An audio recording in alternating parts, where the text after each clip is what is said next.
Union council کے secretaries کے حوالے سے بنائی گئی کمیٹی نے اپنی رپورٹ جمع کرا دی ہے اور لیٹر نمبر 158 کے تحت سیکٹری لوکل گورنمنٹ کو باقاعدہ انکوائری رپورٹ پیش کرتے ہوئے انہوں نے کہا ہے کہ ہم نے غیر قانونی طور پر بھرتیوں کے حوالے سے یونین کونسل سیکٹری کی تمام تر انکوائری کو مکمل کر لیا ہے اور اس کو اب آپ کو دے رہے ہیں تاکہ فردر کارروائی اس پر کی جا سکے۔ انہوں نے تقریباً 248 یونین کونسل سیکٹریز کو غیر قانونی طور پر بھرتیوں کے حوالے سے تحقیقات میں شامل کیا جو ٹی او آرز کمیٹی کو دیے گئے تھے، تاہم کمیٹی نے اس کو 2012 اور 13 کی لسٹ کے حوالے سے چیک کرنا شروع کیا تھا۔ کوئی بات نہیں، تاہم کمیٹی کے ممبران جو کہ 3 رکنی کمیٹی تھی جس میں نبی الیوسف انکوائری کمیٹی کے ممبر تھے، منظور احمد مہر جو کہ کمیٹی کے ممبر تھے، جبکہ Muhammad Hashim administrative officer union council committee کے یہ اس کمیٹی کے ممبران شامل تھے۔ ان کی دستخط سے باقاعدہ خط جاری کیا گیا ہے۔ اس انکوائری کمیٹی نے اپنی رپورٹ میں واضح طور پر لکھ دیا ہے کہ اس میں سے 248 سی سی سیکٹریز کے حوالے سے تحقیقات کی گئی تھی جو کہ تمام معاملات کو سختی سے دیکھا گیا ہے، جبکہ اس میں کچھ نام انہوں نے دیے ہیں جن کے خلاف کارروائی کے لیے کہا گیا ہے، جس میں عبدالحق ابڑو سابق secretary Sindh local government Sindh, جبکہ نادر خان سابق ڈائریکٹر 2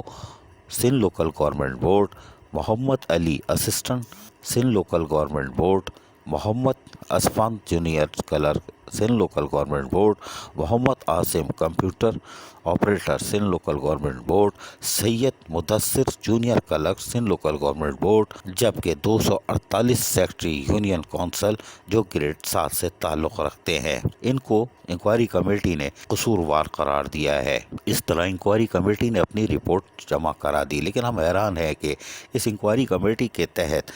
لوکل گورنمنٹ بورڈ کے افسران نرغے میں آ گئے، جس میں سابق سیکٹری کے ساتھ ساتھ ڈائریکٹر 2 بھی شامل ہیں۔ یقینی طور پر یہ معاملات خطرناک ہیں، لیکن ہم حیران ہیں کہ یہ رپورٹ بھی آ گئی اور کارروائی کی سفارش بھی کر دی گئی ہے اور یہ اڑ بھی جائیں گے، اور ان کمیٹی کی روشنی میں یقینی طور پر سیکٹری لوکل گورنمنٹ کارروائی بھی کریں گے۔ لیکن ہمارا سوال سیکٹری لوکل گورنمنٹ بورڈ سے ابھی بھی ہے کہ 7 مئی 2021 کو 248 یونین کونسل کے سیکٹریز کے حوالے سے بنائی گئی رپورٹ آپ کو مل چکی ہے اور اس پر آپ فردر کارروائی بھی کریں گے، لیکن وہ سابق ریاست بلدیہ ناصور کورنگی جو کہ ناصور اعظم اور انتہائی بدعنوان کرپٹ سابق چیئرمین جو کہ لانڈی کورنگی ملک شاہ فیصل والوں کے وسائل کو دونوں ہاتھوں سے لوٹ کر جا چکا، کیا اس کے خلاف کارروائی ہوگی؟ 1.5 ارب کی انکوائری آپ کے پاس موجود ہے۔ اس کے علاوہ سابق ایڈمنسٹریٹر اور ڈپٹی کمشنر شہریار گل میمن 319 بوگس بھرتیوں کا تمام ریکارڈ آپ کو دے چکے ہیں، تمام بوگس بھرتیوں میں ملوث افسران کے نام دے چکے ہیں، لیکن کیا کارروائی کریں گے؟ یا سیاسی بنیادوں پر آپ مفاہمت کی پالیسی اختیار کر رہے ہیں؟ لیکن اس کا جواب دینا پڑے گا، کہیں ایسا نہ ہو آنے والے دنوں میں اس لیٹر میں جہاں ایکس سیکٹری لکھا ہے کوئی دوسری انکوائری میں نام آ جائے اور ڈائریکٹر 1 اور 2 بھی ہوشیار ہو جائیں۔ عزیز عارف KBS بلدیاتی نیوز کراچی۔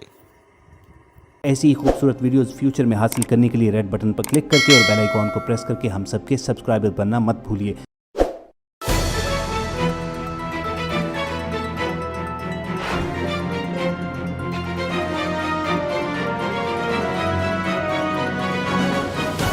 KBS بلدیاتی نیوز۔